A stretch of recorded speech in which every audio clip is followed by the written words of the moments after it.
Will the Committee of Supply please come to order? This section of the Committee of Supply will now consider the estimates of the Department of Economic Development, Investment, Trade, and Natural Resources. Does the Honourable Minister have an opening statement? Yes, however, please give one moment for me to get the opening statement.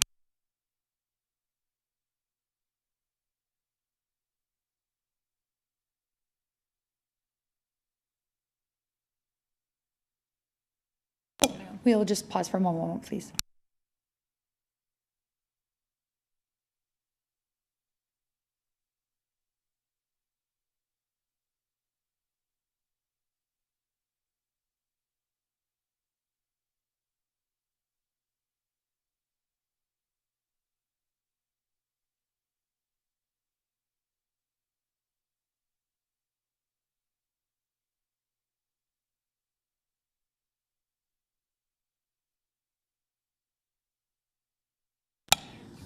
The Honourable Minister.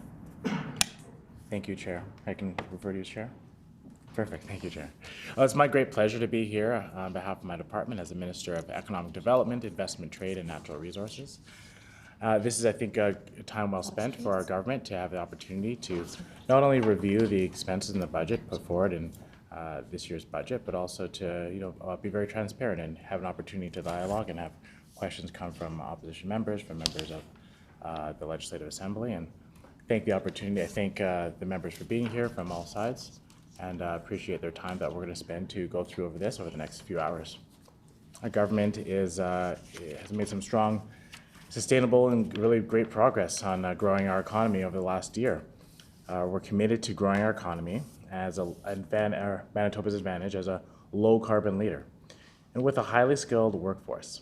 In our budget 2024, invests in employment and skilled training, which fosters economic development and economic reconciliation, which creates good jobs for Manitobans. We are launching an ambitious economic development strategy with input from the Premier's Business and Jobs Council that will benefit all Manitobans. Together, we are helping small businesses, medium businesses, and large businesses grow, conditioned for new businesses to make their home and revitalize downtown Winnipeg.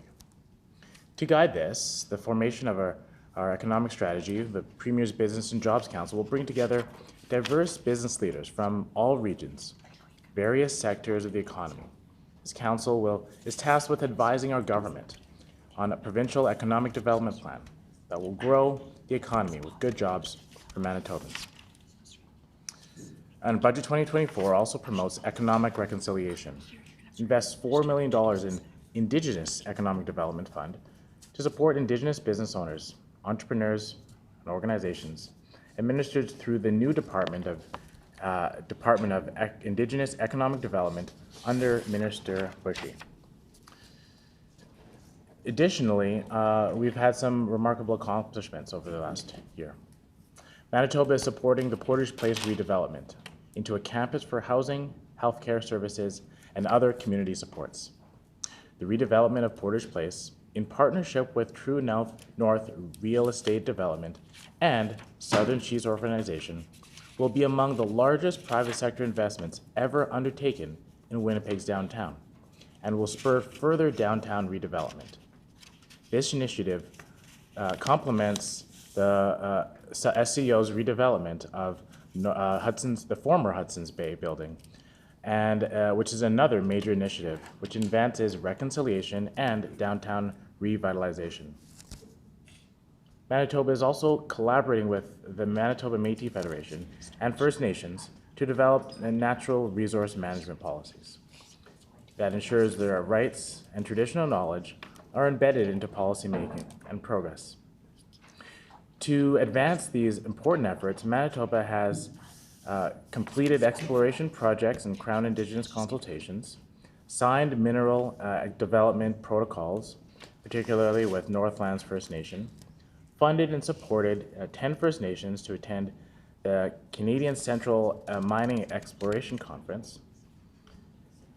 Additionally, we've entered into an MOU with 3 Swan Valley Region First Nation governments to extend the Louisiana Pacific operating license by 5 years and keep hundreds of jobs in the region. Under the agreement, the Louisiana Pacific local First Nations, and the Manitoba government will work together to create a 20-year forest management plan that meets the needs of all parties. We continue to build and invest. A $30 million investment to repair and upgrade the railroad at the Port of Churchill has been made, solidifying our position as a maritime province. And we're investing in Centerport Canada to help them develop new business opportunities as we work closely with national and international partners to explore potential international investment and trade opportunities in Manitoba. This summer, we had also the first shipment of zinc concentrate that left Port of Churchill for Europe, that showed to the world the port's potential and capabilities. Budget 2024 also increasing in its investment in the development and implementation of a comprehensive strategy focused on renewed trade relationships and expanding trade relationships and our export capacity. Our government will continue and increase trade between Manitoba and the United States to spur economic gains that benefit all Manitobans. We are also very proud of our accomplishments in providing $500,000 in export support programming for small and medium-sized Manitoba companies looking to explore, initiate, or expand their export activities into new markets. Funding for Move Mobility, $1.3 million to support the 60,000 square foot expansion at Centerport, creating 55 new skilled jobs and protecting another 55 to remain here in Manitoba. Providing a loan of $10.75 million to Sapphire Springs towards the $145 million development of a new Arctic char facility in the RM of Rockwood, which will provide more than 1,000 full-time jobs. Announcing $200,000 to support efforts to identify opportunities to grow the clinical trial capacity of Manitoba's life sciences sector and ensure that Manitoba becomes a major international player in the life sciences sector. We are also partnering with storied companies like New Flyer Industries, the NFI Group, and we are delivering $10 million of investment supports to create over 400 jobs in the low-carbon sector. These manufacturing jobs will help support the all-Canadian build facility and finishing service of zero-emission buses for the Canadian market, and establishing a new heavy equipment vehicle center of excellence. $23 million is also being made in total, which is a $13 million of interest savings to the NFI Group for the all-Canadian build facility. We additionally passed the Captured Carbon Storage Act to enable safe storage of captured carbon in our environment, which helps to grow our economy as well as lower emissions, our net emissions from our province.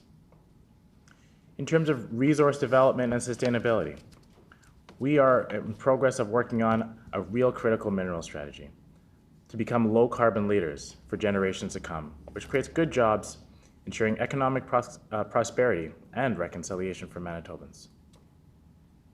Additionally, Manitoba has provided $3.3 million to 15 mineral development projects through the Manitoba Mineral Development Fund, helping drive sustainable economic growth, create good jobs, and build resilient communities, particularly in northern Manitoba. The Manitoba government is moving forward with silica sand extraction project in Hollowatta First Nation and solar glass manufacturing facility in Selkirk, which will help create good jobs and advance Manitoba as a leader in clean energy. We've also faced challenges, and when Imperial Oil shut down the pipeline unexpectedly, we worked closely and collaboratively with industry partners to ensure Manitobans had the fuel they needed when the pipeline repair was complete and safe and environmentally responsible manner. We also worked in partnership with First Nations and developed a consultation protocol that established mutually agreed upon processes for Crown Indigenous consultation. Our commitment to collaborate will lead to more sustainable and mutually beneficial outcomes, improve the effectiveness of our resource management strategies, and ultimately promote long-term growth and prosperity for all stakeholders. This year, we also hosted 2 fish forums for commercial fishers on Lake Winnipeg to hear directly from fishers and find solutions to ensure our fisheries will remain healthy for generations to come. We are advancing survey methods and our collection of reliable survey data to help manage species across our province, particularly in big game populations. This data is important for informing wildlife conservation and management decisions, including the decisions around conservation areas. This summer, we also released our first public aquatic invasive species prevention and response plan and provided an increased $500,000 for the AIS program. These are just some of the many initiatives our government has taken on this year to both grow our economy, work collaboratively with communities, and ensure that we set Manitoba off in a very positive way well into the future. Thank you very much. We thank the minister for those comments. A reminder that in Committee of Supply, we do not use last names and we use constituencies or portfolios. Does the critic from the official opposition have an opening statement? The Honourable Member for Red River North. Thank you, Madam Chair or Chair. How would you like to be referred to? Chair? Yeah, Chair. Okay, thank you, Chair. Appreciate that, and I thank the Minister for his opening comments as well. Just briefly, for the record, I'll introduce myself. Again, I'm the MLA for Red River North and the former Economic Development Minister in the PC government. It was a great opportunity and a great privilege to serve Manitobans as the Economic Development Minister, and certainly looking forward to a robust discussion today with the current Minister. Again, I would like to highlight the fact for Manitobans that are listening today and watching us live that this process has been delayed, and we've only been allotted approximately 2 hours today to work with the Minister and the government to ensure that Manitobans are seeing a positive move forward in economic development on so many levels, which I'm looking forward to getting into in the very limited time that we have today. However, there's a lot to talk about and a lot of good areas that were started and a lot of areas that I see have been duplicated and moved forward, which we will discuss further in detail as we move forward. Certainly, I'd also like to take the opportunity to thank the staff from the department as well, and also thank my staff that are joining us here today. And with those short comments, I'd certainly like to get into questions. Thank you. We thank the member. Under Manitoba practice, debate on the minister's salary is the last item considered for a department in the Committee of Supply. Accordingly, we shall now defer consideration of line item 10.1A contained in Resolution 10.1. At this time, we invite the minister's staff to join us at the table, and we ask that the minister introduce the staff in attendance. Please join us.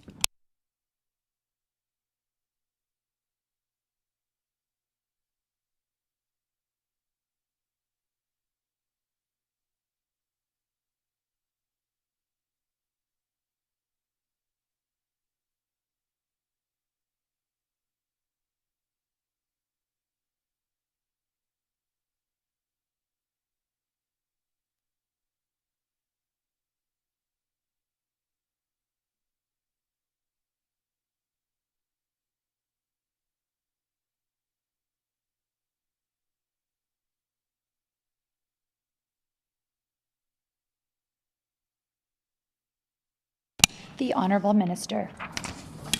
Thank you very much, Chair. I'm pleased to have an amazing team working alongside us here in the department. So I'd like to introduce them. We've got Deputy Minister Dana Rudy, ADM Finance and Administration, Melissa Ballantyne, ADM Workforce Development and Training, Michelle Wallace, ADM Conservation and Wildfire Service, Kristen Hayward, ADM Investment and Trade, Jana Schott, ADM Minerals, Petroleum and Geoscience, Jeff Kranick, Executive Director, Strategic Policy Initiatives, Daryl Villeneuve, Director, Manitoba Fisheries, Aaron Dunbar, and of course, Chantal, my Director of Ministerial Affairs, Chantal Bacon. According to our Rule 78-16, during the consideration of departmental estimates, a questioning for each department shall proceed in a global manner, with questions put separately on all resolutions once the official opposition critic indicates that questioning has concluded. The floor is now open for questions. The honorable member for Red River North. Thank you, Chair. And certainly I would like to take the opportunity to introduce Matt Prepost as well, who's joining us today as our research and legislative assistant, joining us today here on the opposite side. I want to do a little bit of house cleaning, but I want to be quick because I know we're limited on time. So I just wanted to confirm with the minister that the organizational chart on page 21 is complete and up to date.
The honorable minister.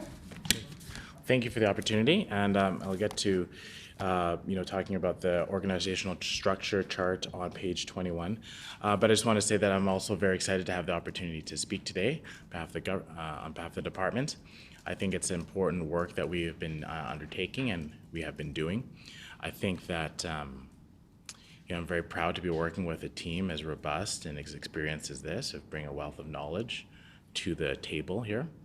I think I'm eager to use and chat over the next couple of hours, and quite frankly, I think I was eager to have this meeting earlier if we could have gotten to it. I think that there was a bit of delay in the House in the spring with the Unexplained Wealth Act, which I think caused a lot of these estimates committee of supply meetings to be pushed back further. And I think that if we had the opportunity to get to these meetings sooner, we could have had a little bit more time to go through the nitty-gritty details, which I'm sure member opposite would have really appreciated. So looking forward to using the time we have, but I share the same sentiment that we could have gotten to this sooner if we didn't have that delay from opposition.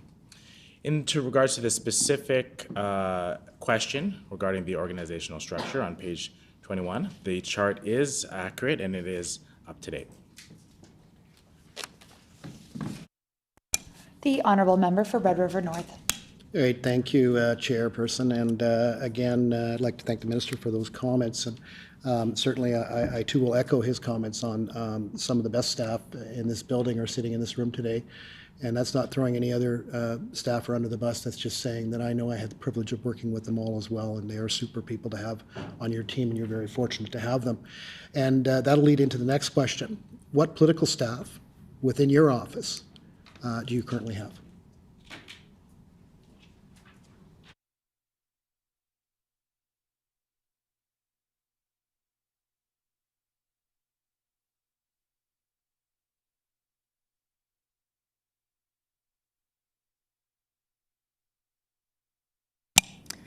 Just while we're waiting for the response, I just want to remind all members during the Committee of Supply that questions need to be put through the chair, please.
The Honorable Minister.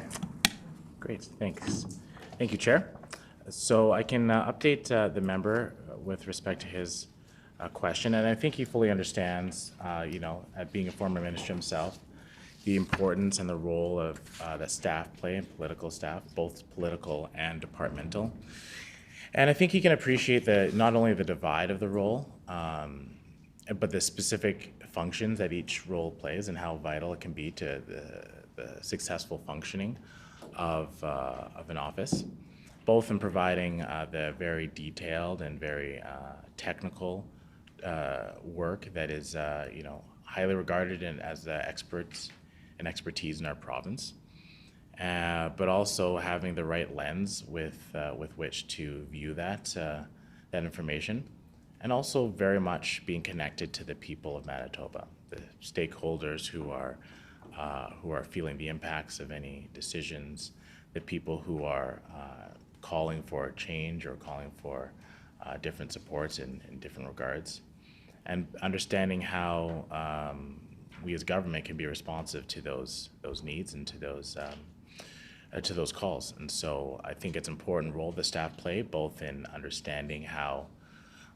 we can improve as government and how we can work within government systems in a proper and good way to make sure that we're listening and being responsive to those things. I think one of the things our government has prided itself on doing is being a listening government.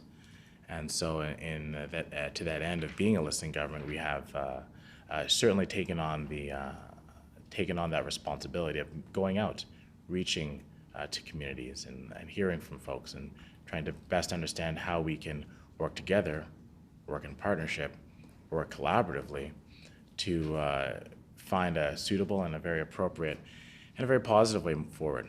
And so to that end, the political staff that are helping and working with our department, we have, as I mentioned earlier, Director of Ministerial Affairs, Chantal Bacon. We have Special Assistant to the Minister, Carly Savoie. We have Executive Assistant to the Minister, Tino Dogo. And we have Assistant Issues Manager, Nicholas Harder.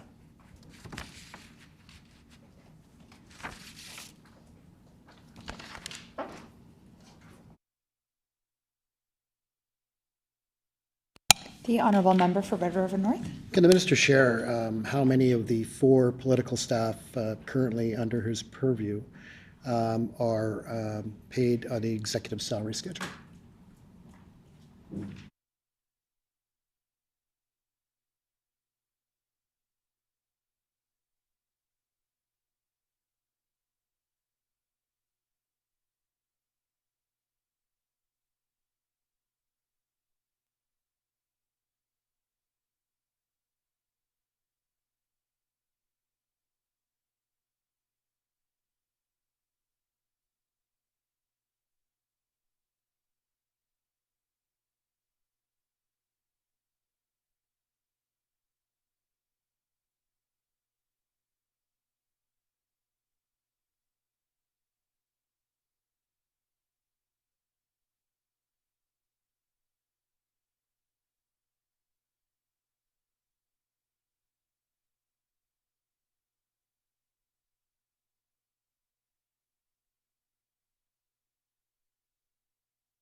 The Honorable Minister. Thank you. I just wanted to get a brief clarification. So you wanted to just confirm just a number of staff on the executive scale,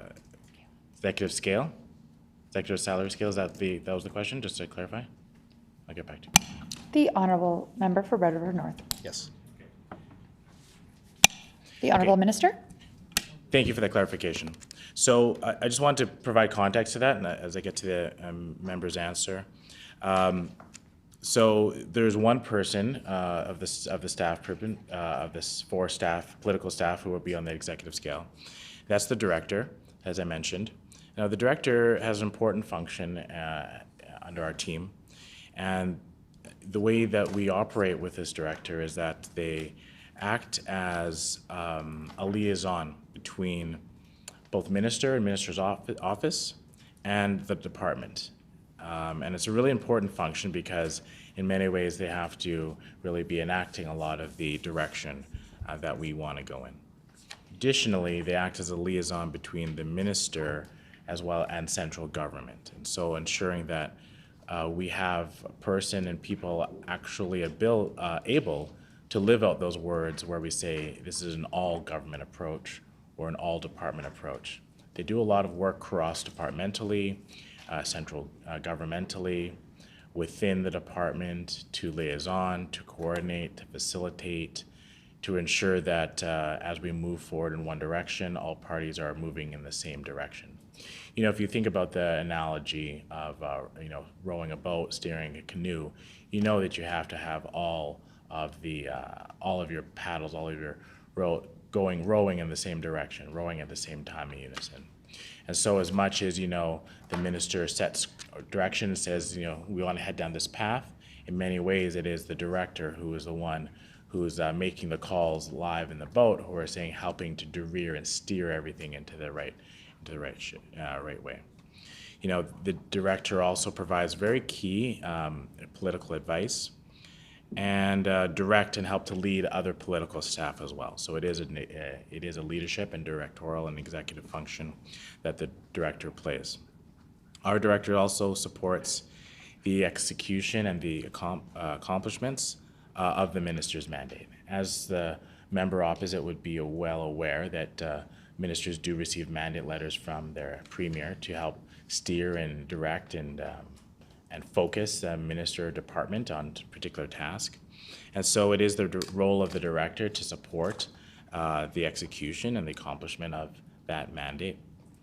And so, I think understanding issues day to day goes as part of that issue, and making sure that the team is well versed on the different political or departmental issues of the day, and informing and working across the departments to work on and effectively triage and support the solution towards those issues on a daily basis. And so we're very happy with the director we have in this department as we continue to function very effectively.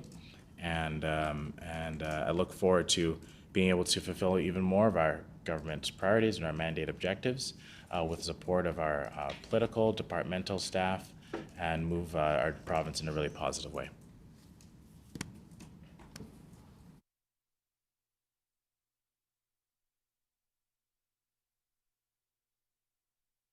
The Honorable Member for Red River North. Thank the minister for that, I guess, understanding of what the director is doing. It sounds a little bit like a special assistant, but could the minister provide Manitobans today with the salary scale of all 4 of his political staff?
The Honorable Minister. Thank you very much, Chair. So you're asking around the salaries for the political positions. And so I want to first let the member know that because as he would be aware that these political staff get appointed by order in council, so some of this information is available publicly. So I'll make sure that I give ranges for the individual positions, but knowing that I think what would be best, just because it is already available, so the member could find out the specifics for each position. For the 4 staff, I'll give a global range, and I know he asked specifically around the director, so I'll give the specific range of salary for that one. The global range for the 4 political staff range from $58,839 up to $156,562. And specifically, as I know the member was interested, the range salary for the director is between $130,198 and $156,562. And so, as I mentioned, with that role of the director, that is a role that is very key to the day-to-day functioning of the department. And it is very much one where we've had success in understanding the intersectionality between government centrally, departmental work, political considerations, community building, and relationship strengthening. These are initiatives that I think are very central to a successful government operation, and not just in terms of its day-to-day functioning, but it's in terms of meeting its broader understanding of its mandate demands and how we reach them collectively. My experience in this role has been that many of our objectives, require multiple departments to be working in unison to accomplish those goals. And so I found that it takes someone with a lot of experience and a lot of insight to effectively be able to navigate them. And I'm sure, member opposite and Manitobans can understand the complexity it is with which to work within a government framework. And so I really have found it being a value to have a person with that sort of drive and intellect, such as the directors that work within our government. And beyond that, I think that they're providing a great service to the broader Manitoba as we continue to effectively implement our mandate items and move our province forward, knowing that we have really quality people ensuring our government is a well-functioning organization. The Honourable Member for Red River North. Thank you, Chairperson, and thank the Minister for that again. And again, just to be clear for the record, certainly I'm not here to question the qualifications of a director or any of the political staff or any other staff in the room, because I know they all have the appropriate job to do. I appreciate the salary range, and I will look up the OICs at my next available convenience. We'll have time because we're only here till 5 o'clock. So I'll be able to look it up later, but I appreciate the insight and the honesty of where we're at and the transparency that the Minister is providing today. I want to move on, and the Minister had mentioned a little bit about the mandate letter. I want to talk a little bit about the Minister's mandate letter dated October 19th, 2023, and pretty much pour through a couple of the areas that the mandate letter hits on. But I just wanted to pick up and just put on the record too as well a comment that the Minister had made regarding the executive director's responsibility. I guess some of the responsibility, I'm assuming, is to help with the execution of the mandate. That is partially, in my view, what a special assistant would do as a political staffer.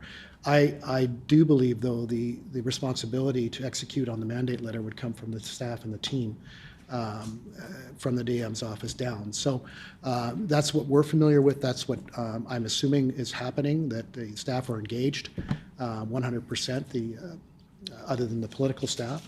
And the bureaucrats are also engaged because they're their tenure of being here and their ability to provide information not only to the political staff but to the minister is priceless. And I know the minister is probably learning that as a first-time minister as he goes forward. So I just put that on the record for future reference if he's looking for that. Back to the mandate letter.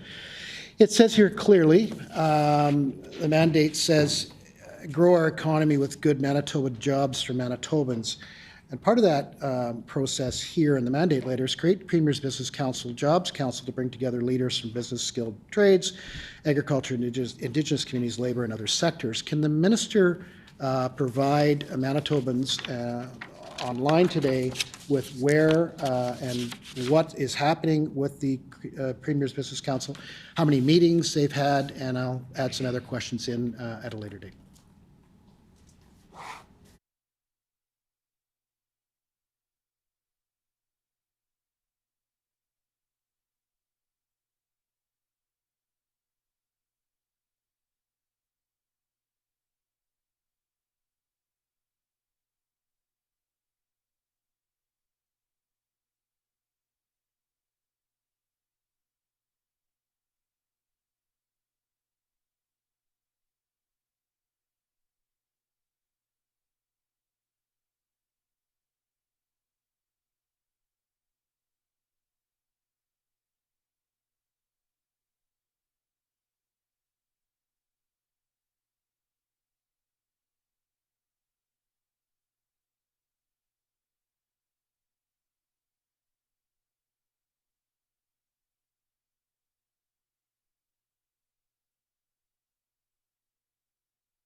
The Honorable Minister. Oh, thank you very much, Chair. So as you know, we've taken on an initiative of standing up Premier's Business and Jobs Council, affectionately known as PB&J. I think it's done an amazing job of bringing together some of the top business leaders in our province and giving them an opportunity to not only give their sage advice, given all of their business experience and acumen, to government, but also to have those ideas and advice cross-pollinate with other leaders from other sectors and industries. I think that not only gives them an opportunity to better understand the network and the strength of the business community in Manitoba, but also gives us really solid and strong advice to function in. And so as we, this is our mandate letter, we got to work on it. We announced some of the individuals who are going to be sitting on that Premier's Business and Jobs Council, co-chairs Ash Moda, Kevin Rebeck. We know that there are some people with a lot of terrific business experience, folks like Bram Strain, Chad Friesen, Chuck Davidson, people from a variety of sectors. We've got Cordella Friesen on there as well, David Chartrand. I've got real heavyweights from across the spectrum. Jerry Price is on there as well. We've got folks like Lauren Remillard, Mark Chipman are sitting on the Premier's Business and Jobs Council. This is just a few of the many people who are sitting on there. I'll just give out a few other names for example for the member. Folks like Ryan Kuffner, people like Paul Subry. We also have folks like Jill Verwey, from Keystone Agricultural Producers. Gustavo Zentner.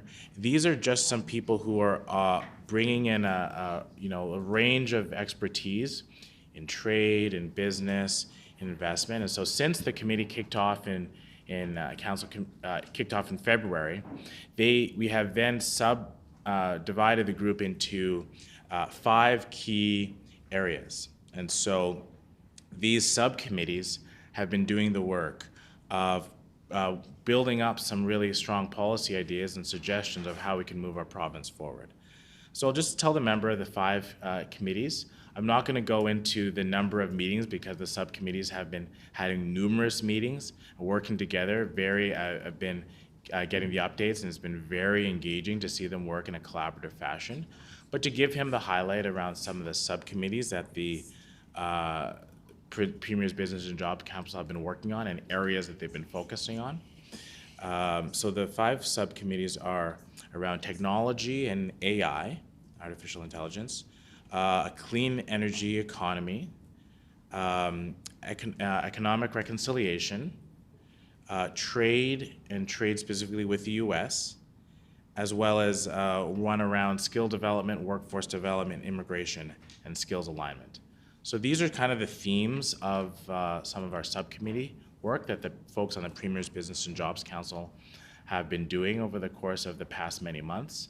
It's been incredible work, and they'll continue to do that and continue to provide really solid advice to the Premier, to myself, to our entire team, and help inform us about the direction that they see from their experience that we're heading as a province, but also to help ensure that there's a certain level of alignment with what we're both doing in the private sector as well in government.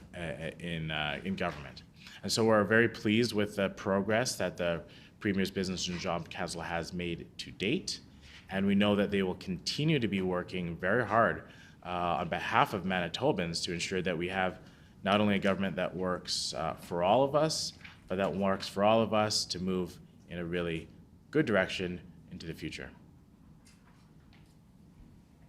The Honourable Member for Red River North. I thank the minister for that. Does the minister sit on the committee, and if so, what role does he play?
The Honorable Minister.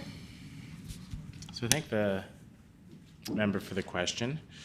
So the Premier's Business and Jobs Council is very clearly set up to be comprised of a diverse set of leaders from all regions and sectors of our economy. And having it been tasked with developing economic strategy that strengthens Manitoba's diverse, low-carbon economy, that also at the same time creates good jobs for Manitobans. This is something that's really important to us. And so as we considered how to have an effective Premier's Business Jobs Council, we want them to provide their open and honest advice. And so we take the role of being that is receiving some of that advice. The committee is made up of voluntary community leaders, and so we've asked them to go and do their work within their subcommittee, and we often check in by receiving some of that advice and receiving that from those committee members and the subcommittee members as they continue to do their work. And so that's the role that we play, that I play, as well as having a strong connection with the folks that are working on ideas and advice that line up with priorities around our department and our mandate letter. Keep strong connection with those particular works. And broader as a government, we stay very well connected and are working to receive regular updates from the work of the Premier's Business and Jobs Council. But again, this is a committee, the council that is made up of voluntary community leaders who work to provide advice to us as ministers, as Premier, as government. And I mean, I think you can appreciate that we want to find ways to have better alignment, to maximize trade relationships with the United States and position Manitoba as a top investment destination. Like when we think about how to execute this, many of those ideas don't only live within government. Many of those ideas live in the minds of people from across the province. So we want to have an ability to tap into some of those great ideas. And we've been fortunate enough to have some of the top leaders in our province come and work and offer some great suggestions and great advice to our government. And we're very excited and we thank them for their time. We know these people, some of the busiest people in our province, running multi-million-dollar corporations, organizations, and we thank them not only for putting their time into work in a positive way for our province, but we are so appreciative of that we want to make sure that we're using their time wisely, that they feel like they're putting in a lot of value. And I think that's one of the reasons why they've continued to have regular meetings, ongoing meetings, and continue to work with us. It's because they know that they're providing value to our entire team and our entire province. And so I'm grateful for the work that they're doing. Any member of the Premier's Business and Jobs Council who is watching or following up on this, I want to say thank you to the work effort that you've been putting in. I appreciate your work effort, and I look forward to continuing to be able to work collaboratively and productively with you well into the future. The Honourable Member for Red River North. Thank you, Chairperson, and I thank the Minister for that. And I too are familiar with the appointments, a number of the appointments, and I will echo the comments of the Minister that these are wonderful contributors to our economy, to our communities, and to this great province of Manitoba. And I too would like to ensure that that is on the record. I'd also like to remind the Minister that he is the leader. And the Minister takes responsibility and should take responsibility for this. It's in the mandate letter to create a Business Council, Jobs Council, to bring together leaders from business. I remind the Minister that the Minister is the leader, and the Minister should be more involved and engaged in the day-to-day. If they're meeting frequently, the Minister probably should, on behalf of Manitobans, be there to ensure that the mandate of moving Manitoba forward and growing our economy is met every day. I'll leave it at that. The next question I have for the Minister is, he talked about U.S. trade with the Honourable Gary Doer. It's in the mandate letter. Could you please describe to me what that looks like and how many meetings has he had with the Honourable Gary Doer?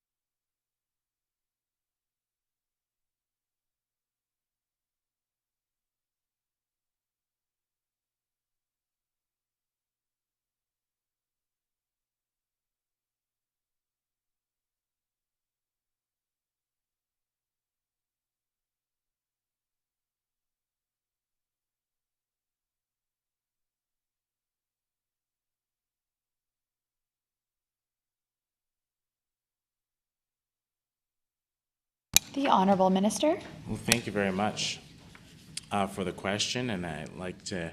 It's always interesting to hear how other people, the advice from other people, and I appreciate it.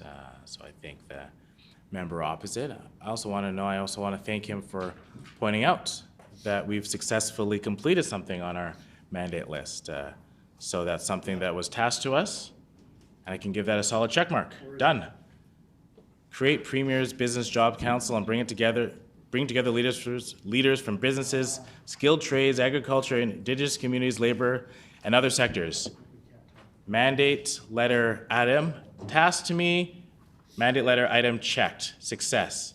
So I'm thanking the member opposite for pointing out the successful job we've been doing with completing mandate letter items. I think that's terrific that even we're getting praise not only from Manitobans, not only from the business community, but from member opposite who are congratulating us on a job well done, forming the Premier's Business Jobs Council, having business leaders give us sage advice, give us the advice that's going to move our province forward. I think it's actually really rewarding to hear this advice, to hear this congratulations from member opposite, particularly because it's something that they never had. Former minister didn't have this sort of Business or Jobs Council to provide him advice.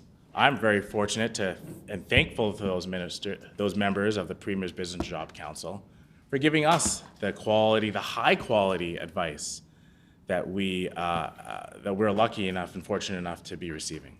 So I'm very grateful for that, and I also again appreciate the member opposite for noting that we've completed a mandate letter item and congratulating us on that completion. Check, job well done. Okay, but job is not all well done yet because we're continuing to get that advice, continuing to be able to listen to folks. Again, we're a listening government. We're a government that works collaboratively with community, with business partners, with people, and we continue to find ways to move our province forward in a really positive direction. We're going to work collaboratively with those folks into the future, so we thank you for that, and we'll work hard to see that we implement some of those great ideas and make our province stronger. Now, to the specific question the member had when it comes to U.S. trade and working with former Premier Honorable Gary Doer and former Ambassador Doer, I think I've had great conversations with Minister Doer in specifics with U.S. trade, and this is another opportunity for me to highlight the great trip we had down to Washington to do the specific work of helping to put Manitoba back on the map when it comes to dealing and building stronger relationships with our largest trading partner, the United States of America. Now, I'm not sure if the former minister, the member, has had the pleasure of meeting former Premier Doer. Wonderful. I'm glad to hear and understand that he has. And I'm glad to know that he has had such a positive impact on the member that he's ensuring that I also seek the advice of former Premier and former Ambassador Doer. And I've got to know him and understand what he sees as some of the priorities for Manitoba when it comes to building a strong relationship with our largest trader partner. So on that trip, we had a wonderful opportunity to connect with people in the business community, people in governmental, in labor, involved in trade. And I think that was noted as being a success, widely noted as being a successful trip on behalf of Manitobans. And so we continue to work with former Premier Doer in advancing our understanding and receiving his advice around strengthening relationships and trade with the United States of America. And I think that's going to be true regardless of any results of the upcoming U.S. election. We are looking for strengthening partners with anyone on both sides of the aisle because we know that our government is firmly focused on working on the best interests of Manitobans. Regardless of what happens, the U.S. people will decide on how they see their federal government go.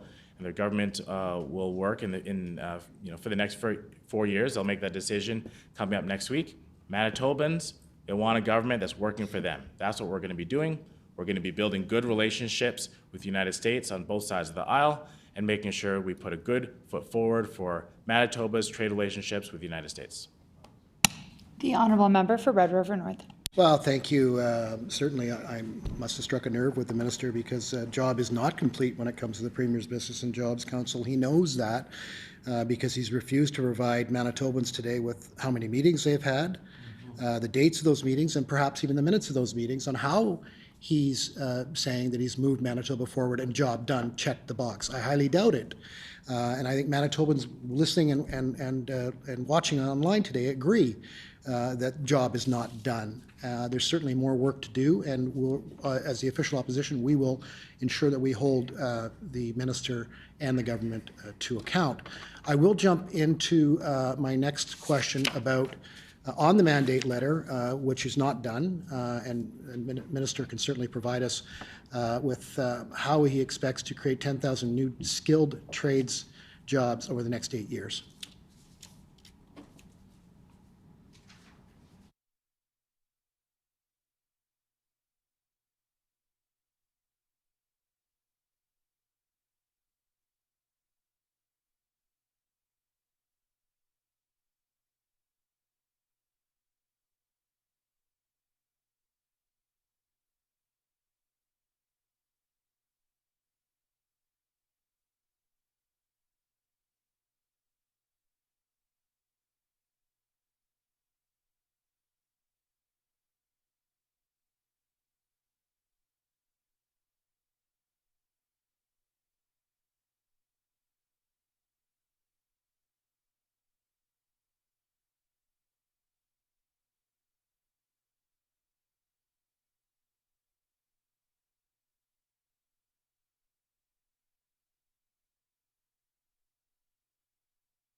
The Honorable Minister. Well, thank you.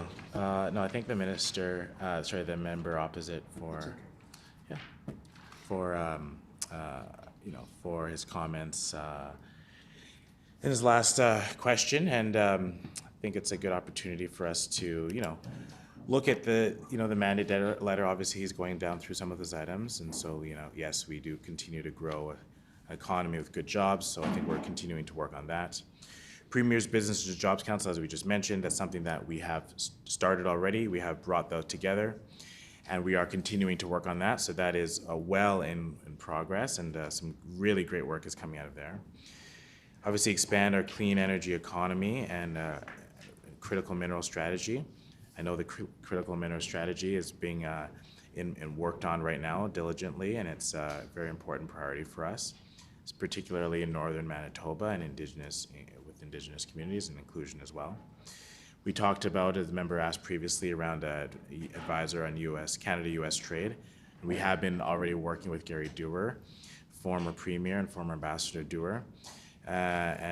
We've certainly had a chance to have many conversations around our important U.S. trading partner relationship and that successful trip to Washington. So I think, a member opposite is very right to look at our mandate letter and see where we've done. And I think on those fronts, you can see that there's already some very significant progress and very tangible results that have been already on display. Now, the next item I can see is obviously talking about the 10,000 new jobs in the skilled trades over the next 8 years that the member is referring to.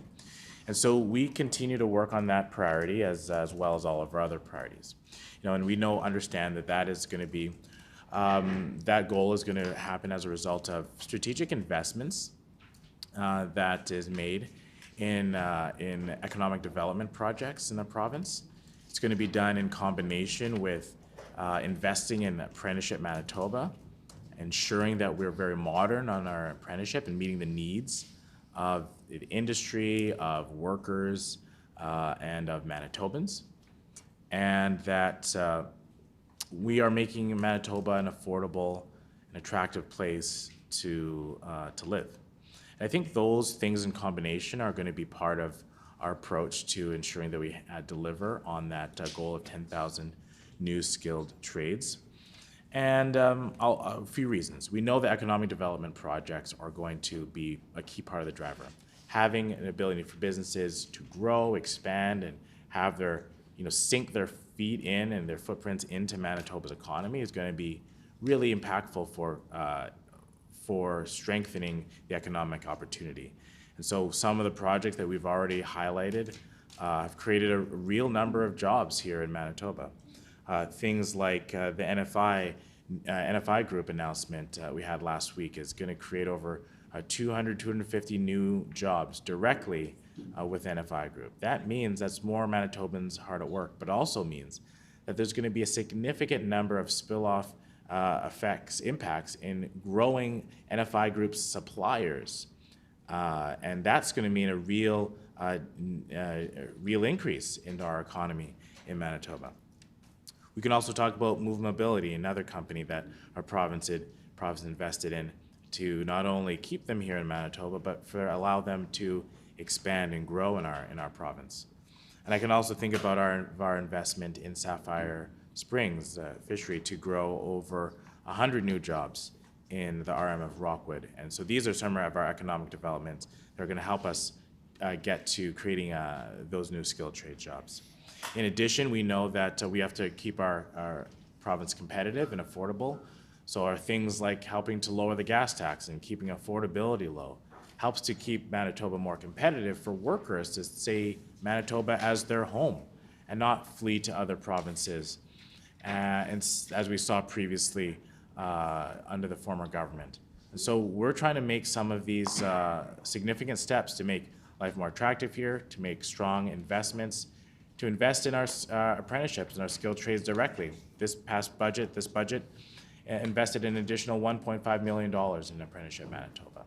Now, these are real dollars that are going to impact the opportunities for apprentices to get into the skilled trades and then go through training process. And so these all combined are going to work together to help us reach that target of increasing the skilled trades in Manitoba. The honourable member for Red River North. Thank you, Chairperson. And I will just close this part of the estimates on economic development with some comments, and then I'm going to cede the floor to my colleague to ask the minister on some questions regarding natural resources. So just on commenting further for the record and for Manitobans on some of the comments the minister had just made on the record. He was talking about how they feel that they're going to create 10,000 jobs. And he cited a number of areas already, a number of businesses already working in Manitoba that were started by the former PC government. I'll remind the minister that Sapphire Springs was announced in 2022. I'll also remind the minister that True North and the partnership with Southern Chiefs was announced in 2023. And what a great project that'll be. And I can cede to the fact that I'm happy that the current government is moving forward with that very important project for downtown Winnipeg, creating a number of opportunities for all demographics and all concerned in the downtown to ensure that we make downtown Winnipeg safer.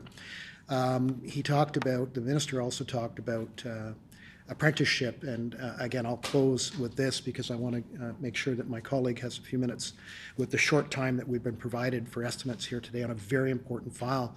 When we talk about apprenticeship and the government moving from a 2-to-1 to a 1-to-1 ratio, if the minister feels that the 1-to-1 ratio is going to create 10,000 jobs or a portion of those 10,000 jobs, then he's sadly mistaken, because certainly moving from 2-to-1 to 1-to-1 will not do that.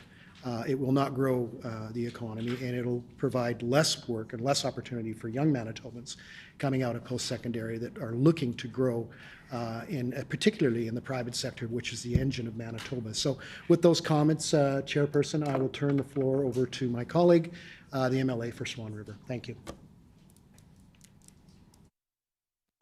Yeah, the honourable minister will have a chance to respond before anyone else will be recognized. Thank you.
The Honorable Minister. Thank you very much, Chair. So I think, to the minister's comment earlier in his last question around, the things that they had started or finished or not, I think Manitobans are very squarely focused on getting stuff done. They want a government that's going to work for them. So I'm not going to get into the game of who started which project, who finished. It's not about us taking the credit. It's about us working for Manitobans. And so I want Manitobans to know you have a government that is now working squarely with you in mind, that is going to be working on behalf of you. And so we're very much excited to be continuing to work on that. When it comes to the apprenticeship question that the member opposite had around the ratio change, we're very happy to have been working and now implementing the 1-to-1 ratio restoration. I think for us, this is a very simple reason. We want to make sure that we have very safe working standards for apprentices, and we want to have a very high quality education with that focused one-on-one approach. And so that's our priority. We're going to work on that. We also know that in this world where we've been hearing a lot from, federal governments around, federal leaders around the productivity, and there's been questions around productivity. In my mind, like when we think about that, when we think about productivity, it's important for us to think about how do we as a province influence that. And I think it's important to think about safety as a way and high quality training as a way for us to increase productivity. I know that when folks have safe work environments, they're very focused. When they have high quality training, they're very efficient. And so when we look at improving and increasing our productivity as a province, we look at supporting workers to be able to do that. And that's our methodology for getting there. I think it's going to be a very exciting time to see how that progresses, but we're going to do it by supporting workers in our province. And so that's some of our rationale for going towards that 1-to-1 ratio. And I think that with that safety and high quality workers in mind, it'll move our workforce in a very positive direction. And also just to add on there that I think that also one of the things I've been hearing from young people is that they want to be able to work in a job where they know they're going to have a good quality of life, a family supporting job, but also know that they can do it safely and go to work safely all day, and come home at the end of the day safely to their family. And so I think that the steps we've taken to restore the 1-to-1 ratio for apprentices is going to help to make sure that workers in our province can have that opportunity. The Honorable Member for Swan River. Yeah, thank you, Chair. And I just want to introduce myself as Rick Wojcik. I'm the member from the Swan River constituency, and want to welcome all this great staff from the department here, the political staff and minister for this opportunity to ask a few questions on this very important component. In my former life for 25 years, I was an educator in the resource management area, so wildlife, fisheries, forestry was kind of my passion here. So I'm not going to burn up time. I'm just going to get into a lot of the questions. But I do want to put on record that I was quite disappointed to see the minister's mandate letter make very little mention of anything to do with natural resources. There was no mention of conservation officer service, no mention of forestry, no mention of wildlife management, and a passing mention of mineral strategy. There was a bit on the fishery, but the rural way of life, I'm going to move right into the conservation officer service because I find this really important in rural Manitoba. Can the minister please share with us the current vacancy rate within the conservation officer service?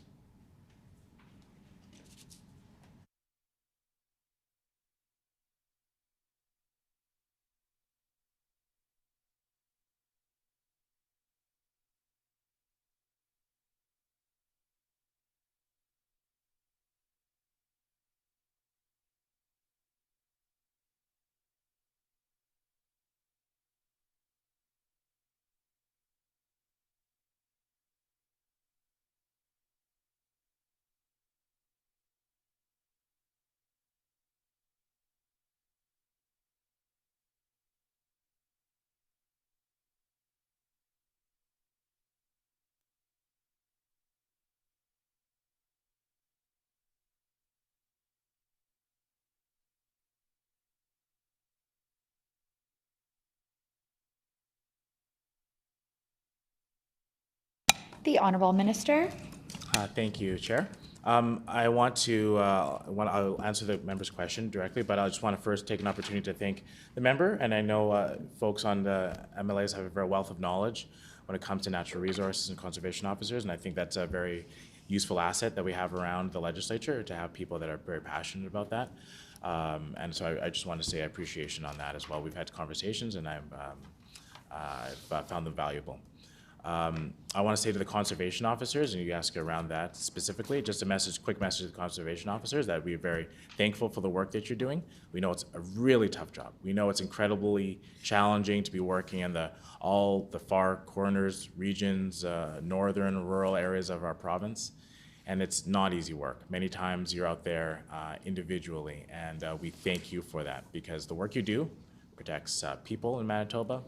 It helps to protect our wildlife, and also helps to protect our natural resources and the environment that we all hold very dear. So direct message to the conservation officers, thank you for the work that you're doing. We value it, and our government's here to support you. With respect to the specific job number on vacancies, as of October 2024, vacancy rate was just under 9%. And that is down because as of October 2023, 1 year previous, the vacancy rate was just over 13%. The Honorable Member for Swan River. Okay, I thank the minister for that. Which brings us to another question, the importance of our conservation officers and the great work they do. Our significant funding was set aside by the previous government for conservation officer modernization strategy. The 24/7 dispatch has been implemented, new equipment, patrol vehicles been added to the fleet, and work was underway to enhance wages to help recruitment. Can the minister confirm this money is still in the budget?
The Honorable Minister. Thank you, Chair. Thank you for the question. We take very seriously our conservation officers and the work that they do. I had the pleasure this summer of going out and visiting many of the conservation officers in their locations around the province, and it's amazing to see firsthand the work that they do each and every day, whether they start off their day in a truck and ended on a boat, or they're out in a helicopter, whether they're helping out with our wildfire service team. which I also want to shout out and say a huge thank you to our wildfire service team who are protecting communities across the province. And I know our conservation officer team works closely with them as well. And so we continue to work in support of our conservation officers and understand the needs that they are facing, the challenges they're facing, and find the best ways to meet those needs. And so, as to some of the specifics, we have continued to obviously support the conservation officer dispatch, which is in Brandon. We have also worked to increase their wages as well as Northern Allowance wages, and to continue to support them through enhancements in equipment and tools and in vehicles. And I'll just direct to the member on page 55 of the supplement, where it talks about the conservation officer service. There, that the budget in 24-25 has increased, and it's up to just over $25 million. So it is an increase year over year from the 23-24 budget. So it is the money that he's referring to is in there, and it's actually increased year over year budget. The honourable member for Swan River. Okay, I'd just like to comment too. The minister mentioned about credit, and I totally agree with him. And he mentioned that we increased equipment, we increased vehicles, etc. And those were all initiatives that were put in place previously. So thank you to you for going down that road and keeping that in, and thank you previously for making that available. Safety is one of the big things in rural Manitoba that I want to talk about, and I know that night lighting is a real hazard up in rural Manitoba and a danger to life. I talked to a logger recently at 5 o'clock in the morning in the Duck Mountains, who a group of people were loading a moose at 5 a.m. And this brings me to the question. Earlier this year, we learned that the deputy minister issued a directive to officers to not enforce certain natural resource laws for certain groups. Can the minister explain why his deputy is telling officers to not enforce the law? How does he believe that this has affected morale within the department and enhanced safety within our province?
The honourable minister.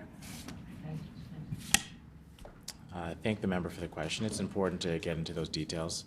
I do think, though, that the way I would talk about this issue is a little bit perhaps differently than the member opposite, and I wouldn't frame it this way at all. I think what we are doing as a government is having conversations with a variety of groups and individuals from all walks of life, and some of which who have outstanding issues for many years. And so we have been proactively working in a constructive manner to build relationships with people who are from Métis First Nation, from Métis, from the MMF and Métis background, from Indigenous First Nations, and understanding their needs and their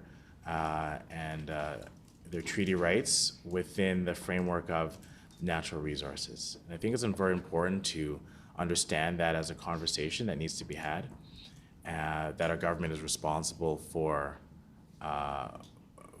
ensuring that we work collaboratively and productively with people right across the province. And so as we continue to have those conversations, we also are working very proactively with our conservation officers. And so that proactive work means that we've gone out and had those conversations with conservation officers. And between myself and my team, we've been to, I think, every conservation officer office in the province. I was up in Churchill earlier this year, and we've been to about every region office. And it's important to have those individual conversations to understand what they're seeing firsthand. We as a government are enforcing the law, to be perfectly clear. We are enforcing the law.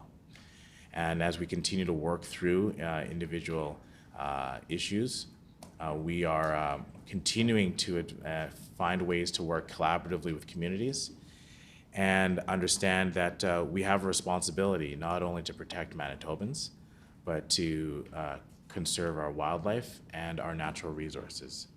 And so we'll continue to do that work in a very productive and constructive manner, and along the way ensure that all people in our government and in Manitoba have the ability to move forward and move forward in a way that protects and ensures the sustainability of our natural resources for many years to come.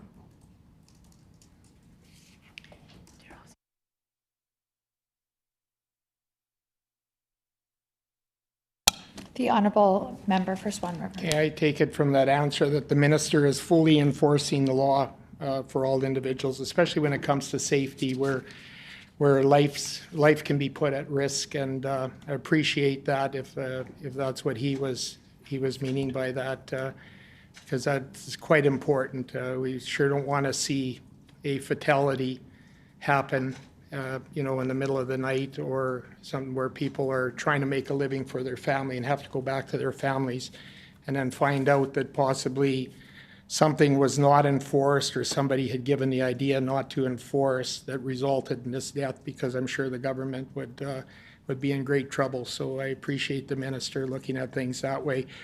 Stakeholders have approached me that this government is not being transparent and sharing details of the recently signed MOU, which government signed with 3 First Nations in my constituency. This industry and its well-being are the catalyst for economic development in my constituency, and it said that the MOU would be available, but then it wasn't available. Can the minister table the MOU today and provide it so that I can share with stakeholders concerns if they have any?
The Honorable Minister. Thank you. So I thank the member for highlighting this, this historic agreement that was signed between 3 First Nations and the government regarding the forest management plan for a forest management license. It is really, really historic, and I can't underemphasize that. What we've done over the last 8 months is to work through outstanding issues that the First Nations had, not just for years, but for decades.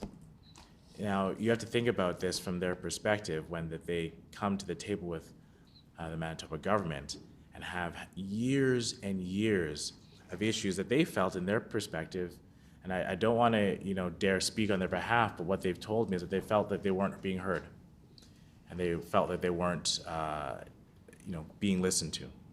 And so, without making any commentary on any of that, I want to just say that our job when I came into office is to do that work of building stronger relationships with those First Nations. And so that's what we've done over many months, is to meet with them, have conversations, not use language that would pit anyone against each other or pit any group of people against each other, but truly build an understanding and commonality when it comes to the natural resources on their traditional territory, but also a framework that would allow us to have economic success in that region.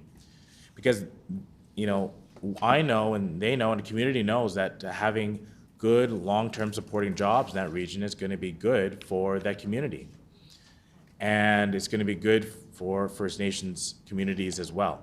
And so that's our goal. How do we keep the person who's working in the Louisiana Pacific mill working? How do we keep the people who are working in the forest logging? How do we keep those transport trucks? How do we keep those people with good family supporting jobs operating every day?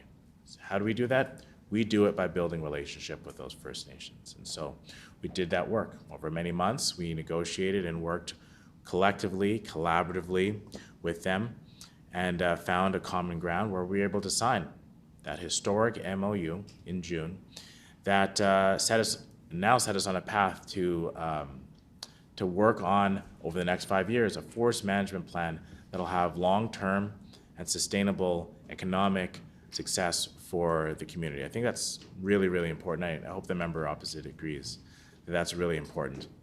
So we did the work to reset the relationship and did the work to have this historic signing. And now we're continuing to embark on the work to get ourselves over the next 5 years. Again, stability for 5 years, I think itself is an accomplishment, because we've been working on a 1 to 2 year plan for many, many years, which has been unstable for people working in the community and unstable for the First Nations. And now this 5 years of stability is going to help us chart the path to 20 more years of a plan. And so as we continue to reset relationship, as we continue to work collaboratively with the First Nations and with industry, we are, very optimistic about where we could be and the new chapter that we could be setting for communities, specifically ones in that region, the Swan region, but also ones around the province that are looking for how do we ensure that we do resource development projects that are going to be sustainable economically for the long term. And so we think this is a very historic agreement, and we're very happy that we worked in a collaborative fashion to get it completed. The Honourable Member for Swan River. Okay, thank you, Chair, and I thank the Minister for his response. So for the 100-plus people who are watching this live feed today, I can safely say that I want it on record and known the Minister is refusing to provide this document that's so important to providing good jobs for families, and I think I'd be pretty safe in saying that. And unfortunately, hopefully sometime it'll be made public so that these people are aware of all that it entails, because it's important for the moose population, it's important for the economy of the valley and everything else. I want to go to the population surveys. What are the plans? I'd like to ask the Minister, what are the plans this year? We know that moose populations are declining in the Duck and the Porcupine Mountains, despite the fact that it was announced that it was stable. Some thoughts about the modeling that occurred, so there's ways of correcting it. Is there any plans for population surveys to try to come up with some consensus as to what the actual population is in the Duck Mountains? Ground surveys, people on the ground, the loggers, the COs, the hunters, they all say that it's declined dramatically in the last 3 years, and yet, a population approximately 2,400 came up. So what are the plans to get us on track to make sure that we got an accurate estimate, that there's no flaws in the infrared survey that was given and all the kinks are worked out of it, etc.? So what are the plans for this winter or this fall, late fall after freeze up?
The Honorable Minister.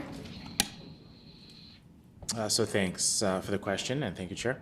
I think it's very important for us to really understand this issue as a sustainability issue around particularly the moose population, but also the big game generally.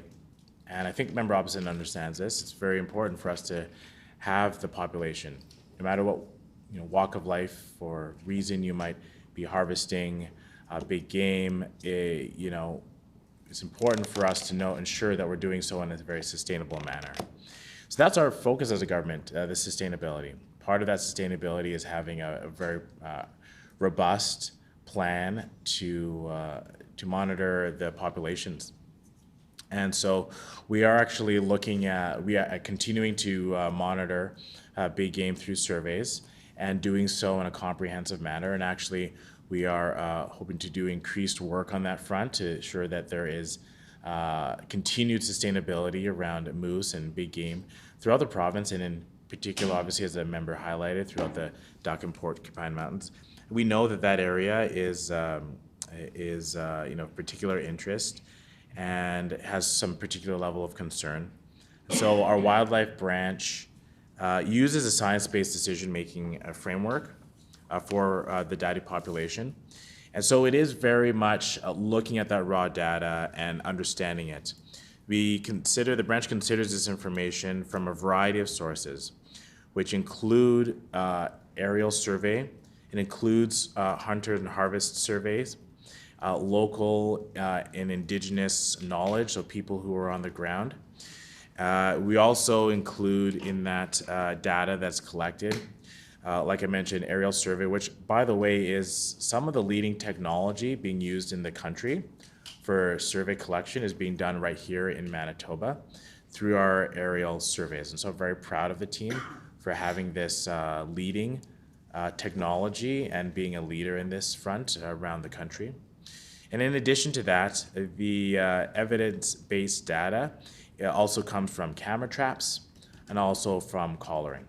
And so these are some of the tools that are used around the province to ensure that we are working towards that sustainability for big game, for moose, and this really helps us make evidence-based decisions when it comes to big game population across the province. The honourable member for Swan River. So I'm gathering that no surveys will be occurring this winter. Appreciate the minister for, sharing with me the importance of surveys and some of the technologies that's available. However, he did not answer the question as to whether any surveys are going to occur this year. I'd like to go back a little bit to the enforcement. The government reduced regular public communications about the work that our conservation officers do, and this was a big thing. I see a lot of times when our COs up in the Swan Valley take bears into the Bear Rescue Center, they get a lot of positive accolades, makes them feel really good, makes them feel when that they're doing their job out there in the enforcement. And can the minister explain why these bulletins that were out on a regular basis,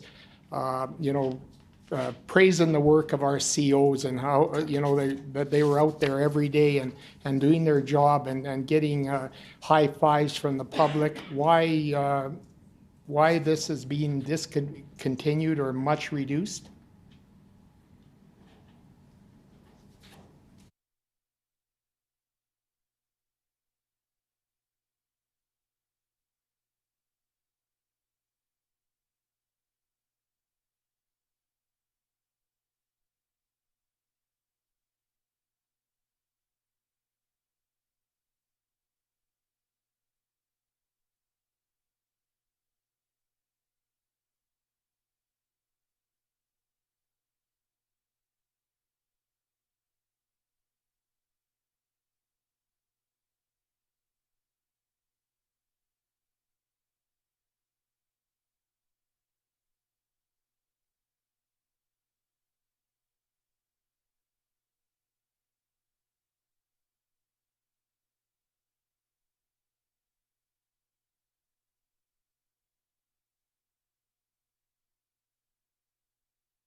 The honourable minister.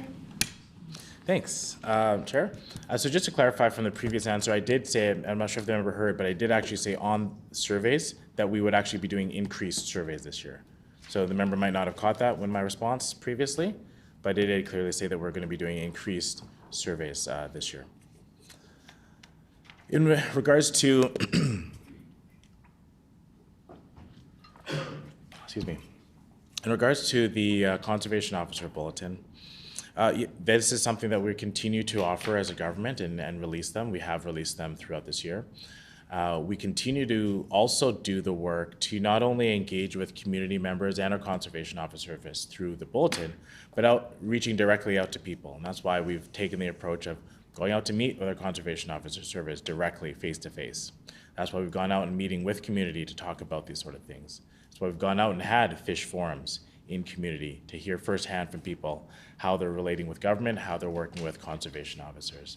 This is the sort of engagement that we pride ourselves on, being a listening government, to not only engage with folks by putting out Conservation Officer Bulletin, but by having meetings, having conversations, by working hand in hand with people to understand what they're seeing, and we can get that direct feedback.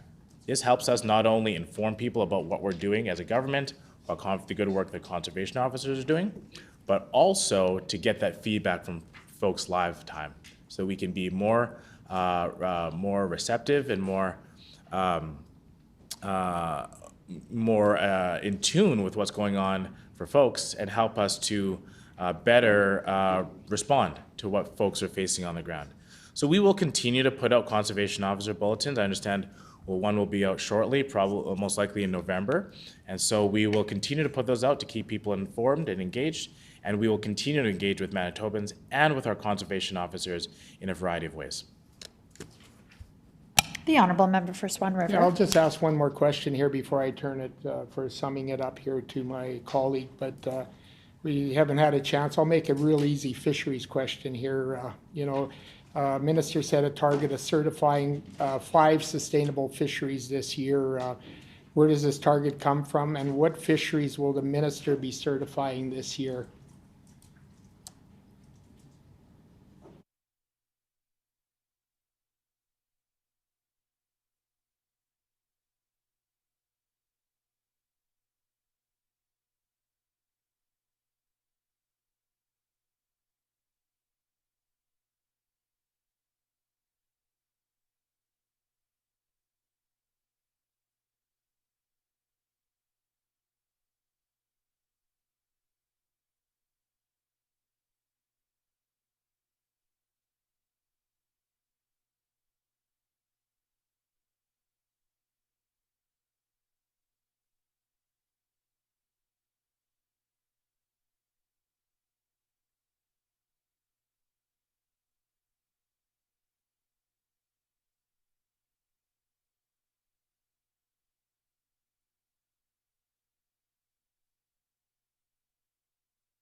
The honourable minister.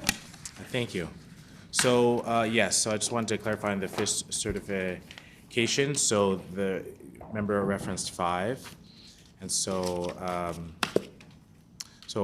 obviously there's certification right now in Waterhen Lake and Cedar Lake, and we continue to work with Lake Winnipeg, Lake Manitoba, and Lake Winnipeg-Osis. Those are the other 3 to make up the 5 in total. Lake Winnipeg, Lake Manitoba, they're in the pre-certification assessment process. Work's been completed, and so, as you know, the fishers on the lake have to be on board, and so we continue to work with them, those lakes. And on Lake Winnipeg-Osis, their pre-certification, we're hoping process will go through later this year, in the coming months. And so those can make up the 5 lakes that are on there. 2 are complete, 2 in the pre-certification assessment has been completed, and 1 will be completed in the next coming months. That's our goal.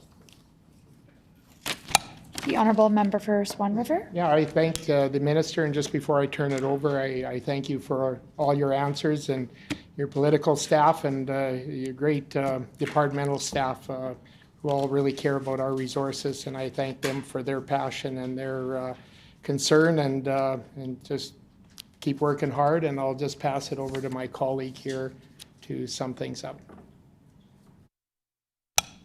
The honourable member for Red River North. Clause by clause. Ready, clause by clause. Seeing no further questions. Resolution 10.2. Resolved that there be granted to His Majesty a sum not exceeding $35,413,000 for economic development, investment, trade, and natural resources, investment and trade for the fiscal year ending March 31, 2025. Shall the resolution pass? Pass. The resolution is accordingly passed. Let's have a little more enthusiasm, folks. Resolution 10.3, resolved that there be granted to His Majesty a sum not exceeding $128,186,000 for economic development, investment, trade, and natural resources, workforce development and training for the fiscal year ending March 31, 2025. Shall the resolution pass? Pass. Thank you. The resolution is accordingly passed. Resolution 10.4, resolved that there be granted to His Majesty a sum not exceeding $15,500,000 for economic development, investment, trade, and natural resources, minerals, petroleum, and geoscience for the fiscal year ending March 31, 2025. Shall the resolution pass? The resolution is accordingly passed. Resolution 10.5, resolved that there be granted to His Majesty a sum not exceeding $34,727,000 for economic development, investment, trade, and natural resource stewardship for the fiscal year ending March 31, 2025. Shall the resolution pass? The resolution is accordingly passed. Resolution 10.6, resolved that there be granted to His Majesty a sum not exceeding $76,854,000 for economic development, investment, trade, and natural resources, conservation, and wildlife services for the fiscal year. Wildfire services for the fiscal year ending March 31, 2025. Shall the resolution pass? Pass. The resolution is accordingly passed. Resolution 10.7. Resolved that there be granted to His Majesty a sum not exceeding $8,010,000 for economic development, investment, trade, and natural resources capital assets for the fiscal year ending March 31, 2025. Shall the resolution pass? The resolution is accordingly passed. Resolution 10.8. Resolved that there be granted to His Majesty a sum not exceeding $40 million for economic development, investment, trade, and natural resources, loans and guarantees programs for the fiscal year ending March 31, 2025. Shall the resolution pass? The resolution is accordingly passed. The last item to be considered for the estimates of this department is item 10.1A, the Minister's salary, contained in Resolution 10.1. At this point, we respectfully request the Minister's staff quickly leave the table for the consideration of this last item. The floor is open for questions. Seeing no questions. Oh, there is a question. I apologize. I didn't see your hand. Oh, we don't really have time for that. The honourable member for Red River North. Thank you, Chairperson, and certainly again thank the staff and thank the Minister for today. It was just unfortunate that we didn't have enough time to get through more than about a third of what we had to talk about, but it's difficult for me to give the Minister a passing grade today based on what I've heard. A lot of issues and a lot of areas that started through our government have been continued, which I am pleased with. However, there's more to do, and we will be keeping the Minister to account. I will not be moving the amendment today, though. Resolution 10.1, resolve that there be granted to His Majesty a sum not exceeding $8,110,000 for economic development, investment, trade, and natural resources, administration, and finance for the fiscal year ending March 31, 2025. Shall the resolution pass? Pass. The resolution is accordingly passed. This completes the estimates of the Department of Economic Development, Investment, Trade, and Natural Resources. The next set of estimates to be considered by this section of the Committee of Supply is for the estimates of emergency expenditures. They are being 458.